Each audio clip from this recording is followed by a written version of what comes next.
చిన్నారి ఈరోజు మనం ఎగ్ దోశ ప్రిపేర్ చేసుకుందాం. Egg dosa combination red chutney కూడా ప్రిపేర్ చేసుకుందాం. చాలా సింపుల్గా ఉంటుందండి, చాలా టేస్టీగా కూడా ఉంటుంది. మనకి దోశకి కావాల్సినవి ఫస్ట్ మనకి దోశ పిండి, 2 ఎగ్స్, అలాగే ఆయిల్. ఫస్ట్ మనం ఎగ్ దోశ అయితే ప్రిపేర్ చేసుకుందాం. మనం ఫస్ట్ దోశ ప్రిపేర్ చేసుకుందాం అండి. దానికి మనం ప్యాన్ పెట్టుకుని స్టవ్ ఆన్ చేసుకుని ప్యాన్ మీద కొంచెం ఆయిల్ అనేది అప్లై చేసుకోవాలి. ఫస్ట్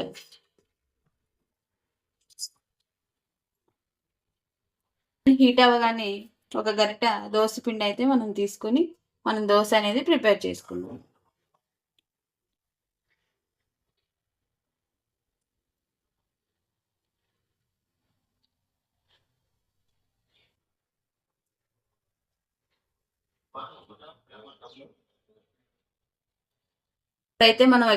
ఇప్పుడైతే మనం ఒక ఎగ్ని తీసుకుందాం.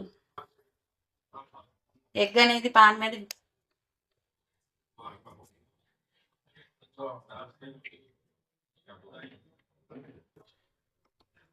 ఈ ఎగ్ని మొత్తం దోశ మొత్తం స్ప్రెడ్ చేసుకోవాలండి.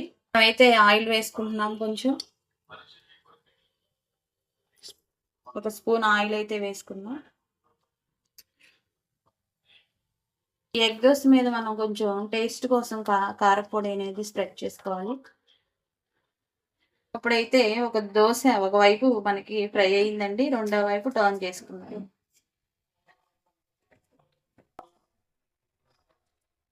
ఓకే, ఇప్పుడైతే దోశ రెడీ అయిపోయిందండి.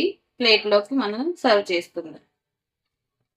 ఎంతో టేస్టీగా ఉండే ఎగ్ దోశ రెడీ అయిందండి.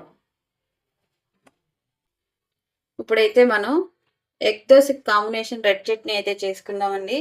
రెడ్ చట్నీకి కావాల్సిన ఇంగ్రీడియంట్స్ ఎండుమిర్చి, జీలకర్ర, టేస్ట్కి సరిపడినంత సాల్ట్, అలాగే వెల్లుల్లి రెబ్బలు, టేస్ట్ మనకి సరిపడినంత పల్లీలు, అలాగే ఆయిల్ కూడా తీసుకుందాం.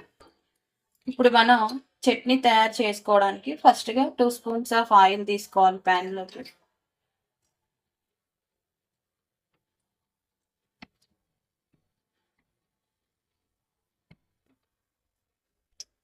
ఆయిల్ కొంచెం హీట్ అయిందండి. ఇప్పుడు ఎండుమిర్చి వేసుకుందాం.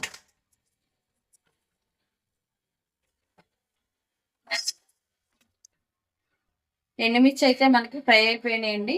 వీటిని మనం మిక్సీ జార్లోకి తీసుకుందాం.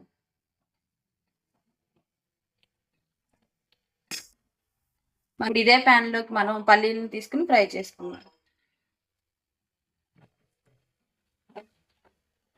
ఇప్పుడైతే మనకి పల్లీలు ఫ్రై అయిపోయాయండి. ఇవి కూడా మిక్సీ జార్లోకి తీసుకుందాం. స్టవ్ ఆఫ్ చేసారు.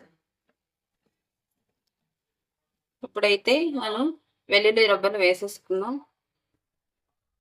అలాగే జీలకర్ర,